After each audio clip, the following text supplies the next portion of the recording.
ছোটবেলায় শিখেছি সৎ থাকলে সব কিছু ভালো হয়। বড় হয়ে বুঝলাম সৎ মানুষকে সহজে ব্যবহার করা যায়।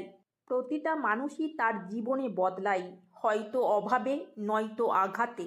যে পাখি মায়া ছাড়তে পারে না, সে পাখি মুক্ত আকাশে উঠতে পারে না। খেয়াল করে দেখবেন, এই সমাজে যে কথা বলে তাকেই বন্দি করে রাখার চেষ্টা করা হয়। ঠিক তোতা পাখির মতো কাককে কেউ খাঁচায় বন্দি করে না। যাকে চোখ বন্ধ করে বিশ্বাস করবেন, যার প্রতি প্রচুর আশা রাখবেন, সেই মানুষটাই এমনভাবে ঠকাবে যে জীবনে ভুলতে পারবেন না। পশু পাখিরাও একে অপরকে বোঝে, আর মানুষ, সে তো সবসময় অন্যকে নিচু করার সুযোগ খোঁজে। রক্তের সম্পর্ক হোক বা আত্মীয়তার সম্পর্ক, হাত বাড়ালেই যাকে পাশে পাওয়া যায়, আমার কাছে সেই আপন। জীবনের খারাপ দিনগুলোও 24 ঘন্টাতেই হয়, সুতরাং সেগুলোকে দীর্ঘ ভাবার কোনো কারণ নেই।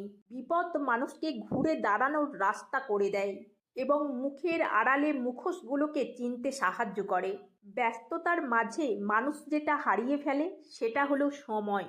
ক্লান্ত হলে মানুষ যেটা হারিয়ে ফেলে সেটা হলো শক্তি। আর স্বার্থ পূরণের জন্য মানুষ যেটা হারিয়ে ফেলে সেটা হলো মনুষ্যত্ব। যেখানে আপনার সবচেয়ে বেশি অবদান থাকবে, সেই জায়গাতেই একদিন আপনাকেই সব থেকে বেশি অপমানিত করা হবে। আমাদের এমন কিছুতে নিজের সময় ব্যয় করা উচিত যেটা দিন শেষে আমাদের উপকারে আসবে। সবার প্রথমে নিজেকে প্রায়োরিটি দিতে শিখুন।